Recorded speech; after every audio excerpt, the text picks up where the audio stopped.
Bonsoir à toutes et à tous et bienvenue dans votre 7-8 week-end. On va parler actualité, mais aussi loisirs. D'ailleurs, voici les titres de ce vendredi 22 janvier. L'actualité, c'est évidemment la mise en orbite du nanosatellite conçu par le laboratoire Atmosphère Milieu Observation Spatiale, le LATMOS, situé à Guyancourt.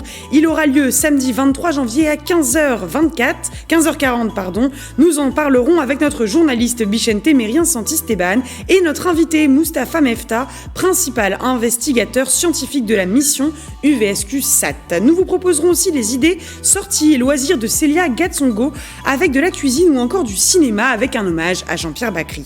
Enfin, un nouveau rendez-vous dans votre 7-8 week-end. Vincent Couronne, créateur du site internet Les Surligneurs, décrypte les déclarations des personnalités publiques et politiques. Aujourd'hui, il pose la question « Qui peut commander les vaccins ?» et aussi le résumé de l'actualité de la semaine.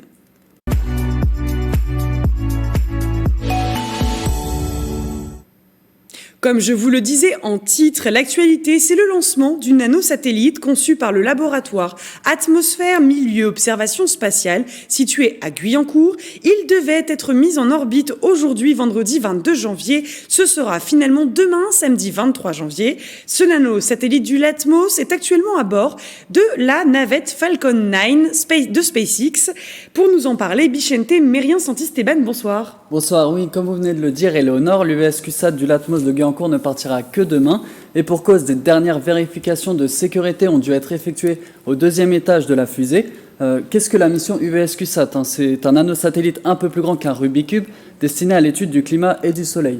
L'objectif, c'est de quantifier le réchauffement de la planète. Il a pour cela deux fonctionnalités. Premièrement, capter les radiations provenant du Soleil et secondement, mesurer la quantité de cette énergie renvoyée par notre planète. Avec ces deux données, on pourrait avoir une petite idée de ce qui reste sur la Terre et calculer la quantité de gaz à effet de serre. Pour rappel, certaines simulations prévoient une augmentation de 7 degrés Celsius d'ici à 2100. C'est donc l'urgence climatique qui a motivé la mission, à savoir avoir une meilleure compréhension pour mieux agir. Il faut insister sur le fait que ce satellite n'est qu'une démonstration. L'objectif, c'est de pouvoir vérifier la capacité du LATMOS à envoyer un nanosatellite pour ensuite envoyer une constellation de satellites identiques pour couvrir une surface plus large et avoir plus de données. Alors, comment se déroule cette mission précisément, Bichente ? Alors, ce qu'il faut savoir, c'est que l'UVSQ-SAT est à bord de la navette de lancement Falcon 9, comme vous l'avez rappelé. C'est une mission de SpaceX qui a à son bord environ 130 satellites plus ou moins gros. C'est un record. Falcon 9 a déjà décollé ce mercredi 20 janvier, mais une partie de la fusée est réutilisée et repart demain à 15h40. SpaceX, finalement, n'est qu'un prestataire pour le LATMOS. Les deux laboratoires ont été en relation le long de la mission pour la coordination. L'UVSQ-SAT sera mise en orbite 1 heure après le décollage et il sera lâché en orbite basse, soit à 700 km du sol. Il faut souligner que la majorité, voire l'intégralité des tests ont été effectués à Guyancourt, compte tenu des conditions sanitaires. Il fallait vérifier notamment si le petit satellite résistait aux vibrations, aux radiations, mais aussi à la température, puisque dans l'espace, il fait moins 269 degrés.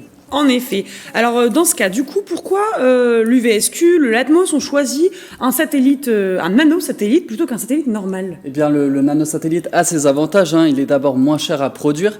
La mission UVSQ-SAT n'a coûté que 2 millions d'euros. Ça paraît beaucoup dit comme ça, mais c'est très peu pour une mission spatiale. J'imagine. Il est également plus rapide à construire puisque le projet a débuté en 2018. Ça épargne également un gros problème de débris spatiaux, puisqu'on entend souvent que l'espace est devenu une poubelle. Avec les nanosatellites, ce sont moins de volume, donc moins de déchets perdus.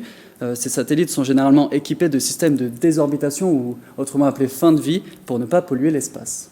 Eh bien, merci Bichente d'avoir été avec nous et pour toutes ces précisions. Et pour continuer à parler de ce sujet, notre entretien réalisé quelques heures avant cette émission avec Moustapha Mefta, scientifique du LATMOS. Regardez.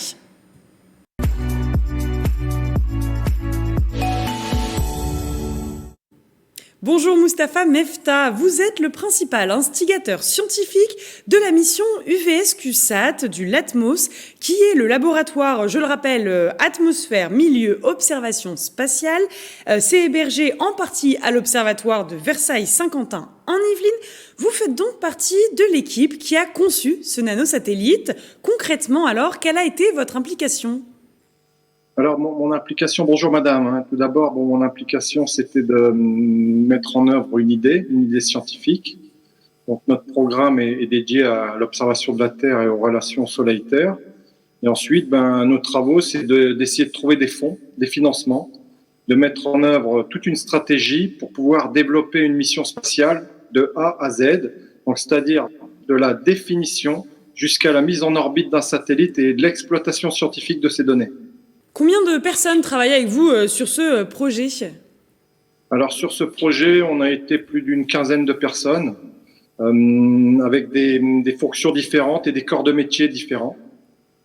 Quelles sont les tâches qui ont été réalisées dans l'agglomération de Saint-Quentin en Yvelines ? Est-ce que, par exemple, l'anneau satellite a été construit ici même à Guyancourt ? Ou bien est-ce que les tests ont été réalisés au sein du Latmos ? Alors, en général, nous avons une partie des composants qui sont achetés à l'extérieur. Donc, on travaille avec des industriels. On essaye au maximum de fonctionner avec des industriels du territoire. Et ensuite, la majeure partie et toute l'intégration du satellite a été faite dans nos locaux, donc ici à Guyancourt. Les essais d'environnement ont aussi été faits sur place. Certains tests ont été réalisés à Toulouse, donc au CNES, donc l'Agence spatiale française, ou à l'ONERA. Mais la majeure partie des développements a été réalisée sous responsabilité du laboratoire.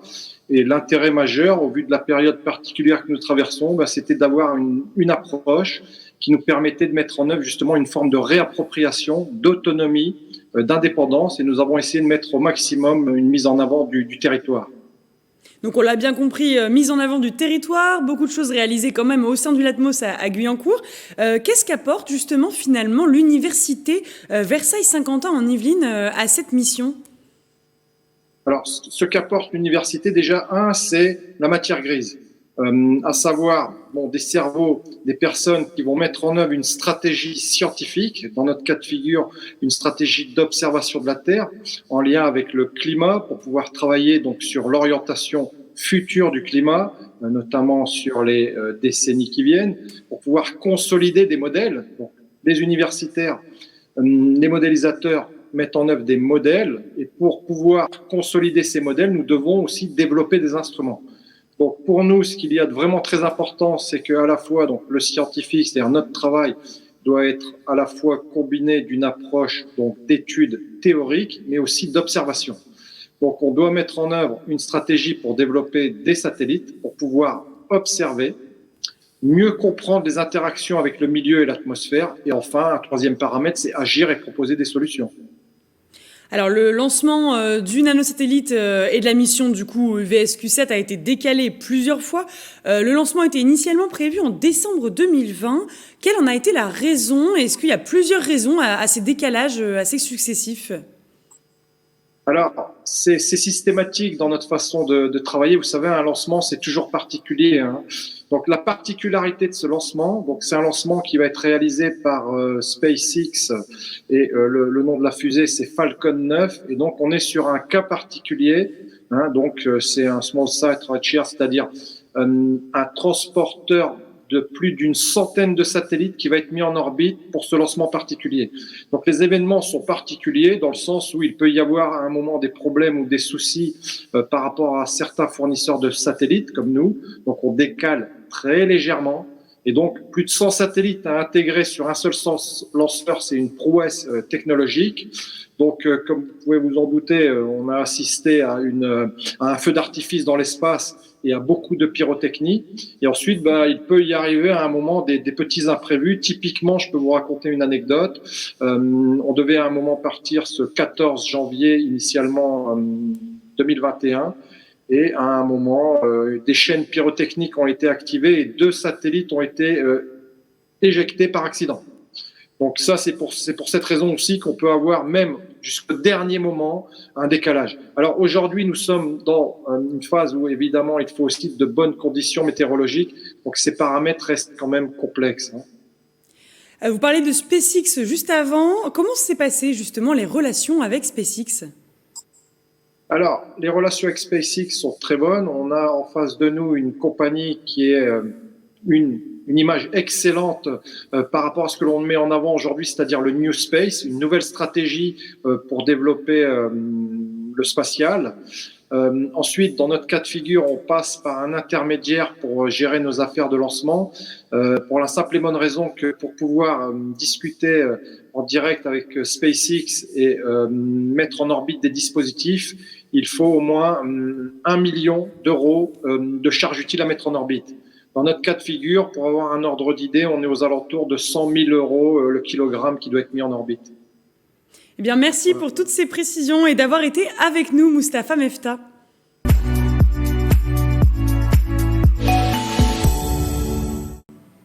L'actualité de la semaine, c'est Nicolas Dandry qui nous la résume en 78 secondes.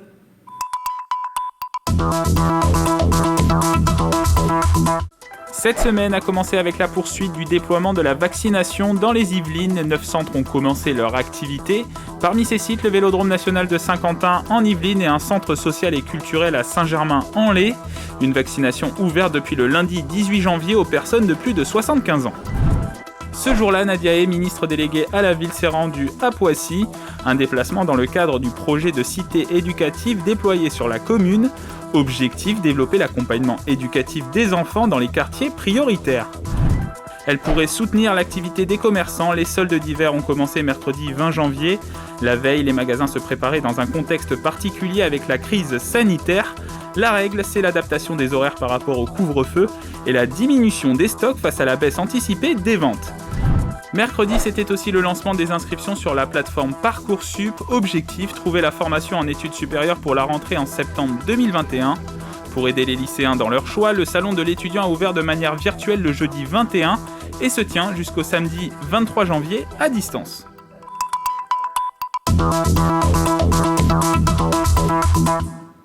Après cette semaine bien chargée, quoi de mieux que de se détendre le week-end? Comme chaque vendredi, Célia Gatsongo nous propose ses idées sorties et loisirs.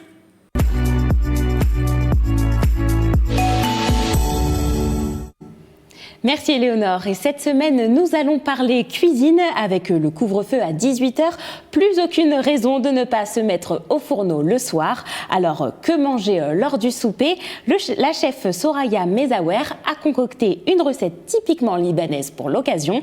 Une soupe de lentilles aux blettes qu'ont pu goûter Mélanie Poquet et Pierre-Hugo Reber. Regardez. Aujourd'hui, je vous présente une recette de mon pays d'origine, le Liban. C'est l'hiver, il fait froid, alors rien de tel qu'une soupe pour se réchauffer. On commence donc par couper un gros oignon en dés et on le fait blondir dans 4 cuillères à soupe d'huile d'olive. On ajoute ensuite 300 g de lentilles sèches et 6 verres d'eau. Le repas du soir, c'est bien qu'il soit pas trop gras, voilà, parce que avoir un bol alimentaire gras va ralentir la vidange gastrique, c'est-à-dire que ça va ralentir en fait la digestion. Pour nous, c'est le moment de passer à la pomme de terre. Cette pomme de terre coupée en tout petits cubes qu'on ne sentira quasiment plus à la fin. Et pour les saveurs, on assaisonne avec 2 cuillères à soupe de cumin et une seule de 4 épices. Pendant que ça mijote, on mixe de la coriandre fraîche avec 4 gousses d'ail. On fait revenir à la casserole la moitié de la préparation avec un peu d'huile d'olive. Et quand les odeurs montent, hop, tout dans la marmite. Notre recette est quasiment terminée. La soupe cuit doucement. Je n'ai plus qu'à préparer les blettes, légumes d'hiver par excellence. On ne garde que la partie verte, coupez les feuilles en lamelles. Attention par contre, les légumes ne doivent rejoindre la marmite que 10 minutes avant de la fin de cuisson des lentilles. Donc là, elle associe à la fois les féculents avec les lentilles et les légumes.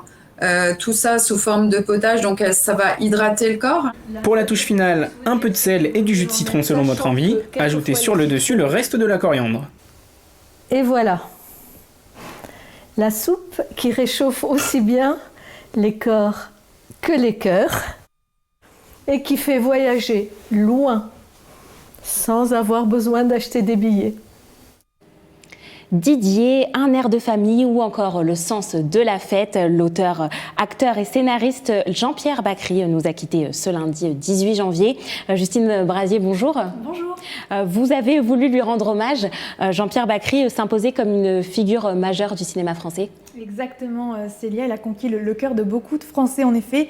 L'éternel râleur au grand cœur, si je peux l'appeler comme ça, même si c'est une étiquette qu'il n'aimait pas trop finalement. Et pourtant, c'est ce qui l'a fait se distinguer dans beaucoup de films et on s'attache assez facilement, je dois dire, à ces personnages un peu bougons.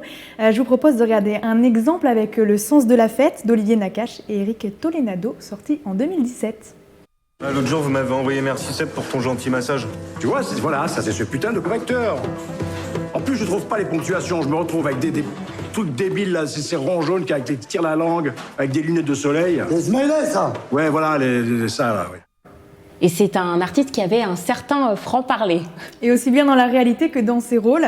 Et il condamne souvent la bêtise humaine, Célia. Voici un extrait assez représentatif de cette attitude. C'est un passage du film Cuisine et dépendance, sorti en 93.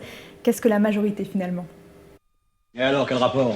C'est la majorité. Nous, c'est la majorité, mon vieux, puis c'est tout, et puis voilà, hein, c'est la majorité. Voilà. Laquelle, d'abord ?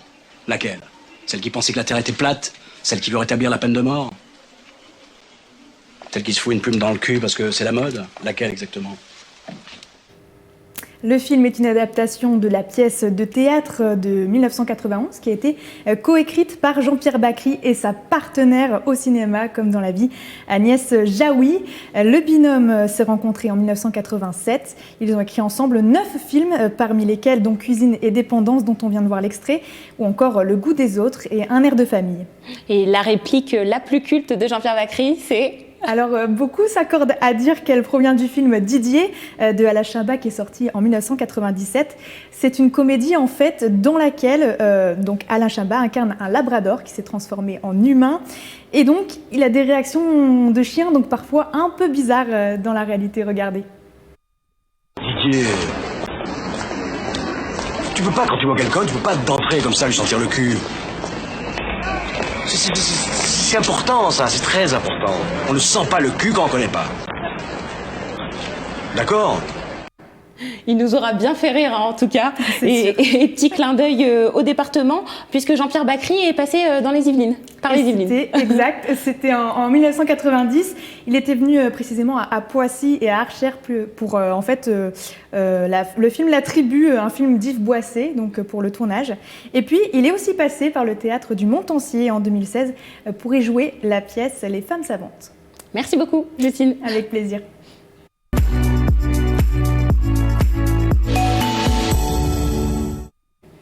Continuer à pratiquer une activité physique ou à faire de la cuisine malgré le couvre-feu, la ville de Magny-les-Hameaux s'y engage. Nous recevons donc aujourd'hui notre invité Bertrand Houillon. Bonjour.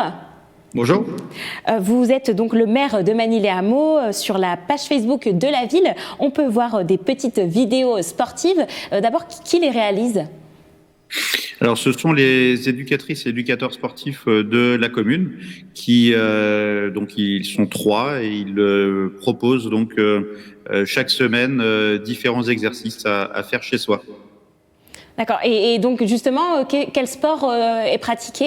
Plusieurs sports, peut-être ? Alors, c'est du fitness, de la remise en forme ou du maintien en forme. Le tout, c'est que ces exercices peuvent être facilement pratiqués à la maison. Vous le voyez là sur les images qui sont proposées. Il y a besoin de peu de matériel. Il y a même des vidéos en ligne où on utilise tout simplement une table et une chaise. Voilà. Le tout, c'est que tout le monde puisse utiliser ces propositions, ces explications pour pouvoir pratiquer le sport de manière la plus régulière possible dans le contexte où on est. Et ces vidéos, on peut les voir sur Facebook uniquement ou il y a sur d'autres plateformes ? Alors sur Facebook et puis sur le site de la commune, il y a des nouvelles choses donc qui sont présentées tout simplement chaque semaine. On a aussi des actions qui ont été menées vis-à-vis du public senior ou bien sur des cours qui avaient lieu aussi de manière régulière où pour les inscrits à ces cours, il y a une poursuite aussi en vidéoconférence. Donc avec notamment Sylvie Dagneau, donc responsable du service des sports, qui donne ces cours-là le soir et qui est donc en direct avec les inscrits. Et alors pourquoi vous réalisez toutes ces petites vidéos ? Alors aujourd'hui le sport en salle est interdit et il nous semble particulièrement important que pour la santé des habitants on puisse continuer de proposer ces activités. Tout le monde n'a pas forcément beaucoup de matériel chez soi, d'où l'aspect simple aussi, puisqu'on peut finalement faire du sport assez simplement en utilisant une chaise.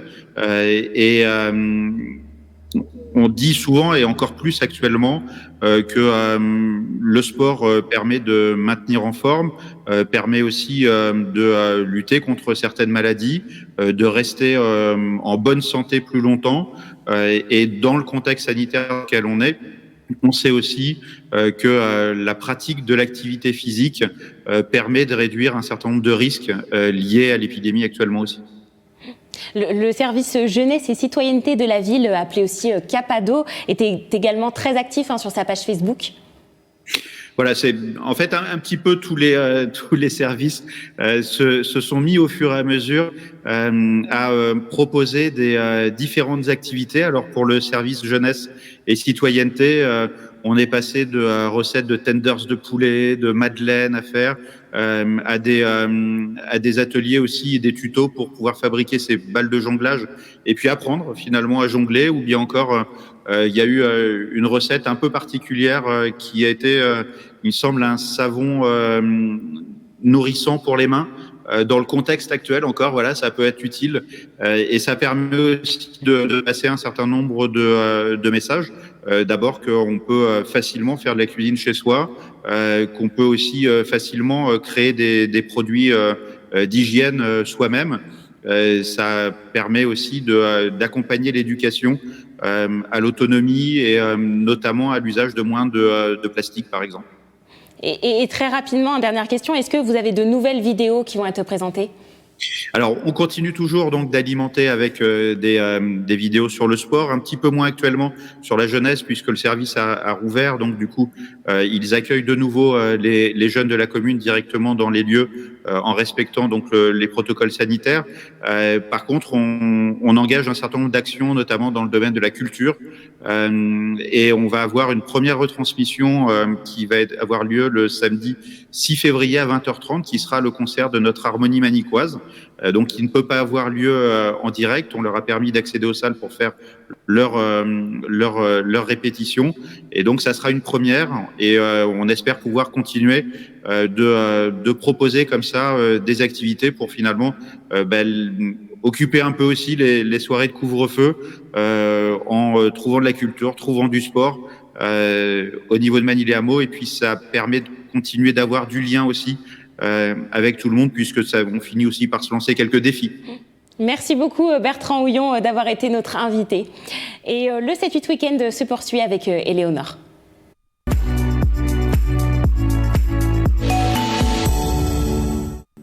Pour refermer ce 7-8 Week-end, un nouveau rendez-vous qu'on vous propose en partenariat avec les Surligneurs, ce collectif qui décrypte les déclarations des personnalités publiques et politiques. Aujourd'hui, retour sur qui peut commander les vaccins. On écoute Vincent Couronne, docteur en droit à l'université Versailles-Saint-Quentin et fondateur des Surligneurs.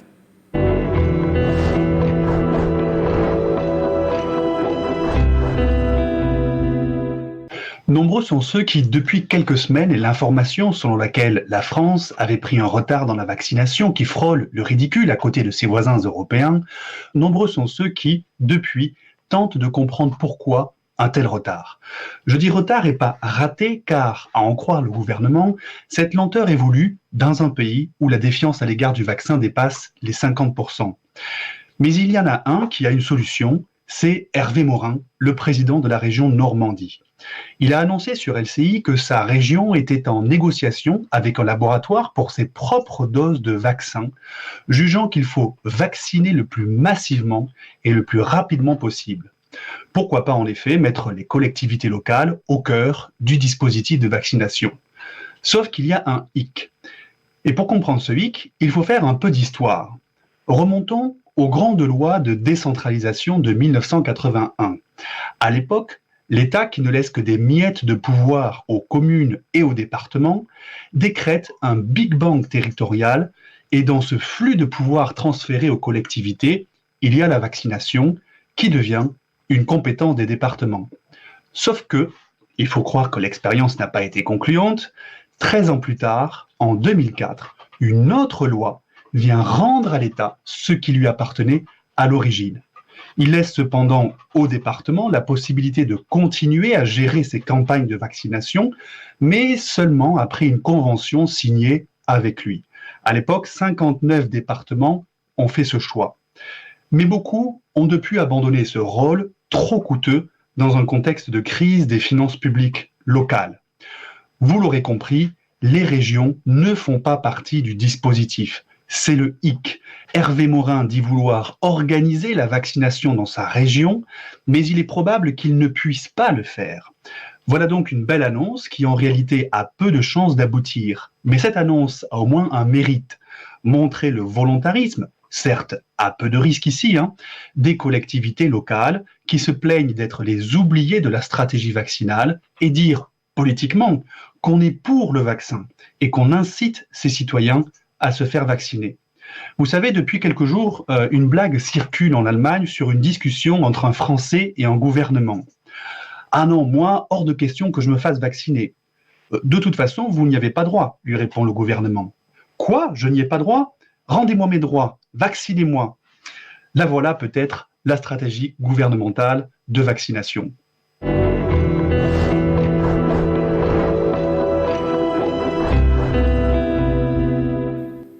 C'est déjà la fin de votre 7-8 week-end. Merci de l'avoir suivi. L'information revient lundi à 18h dans le 7-8 journal présenté par Grégory Canalet. Et d'ici là, je vous souhaite une très bonne soirée et un très bon week-end.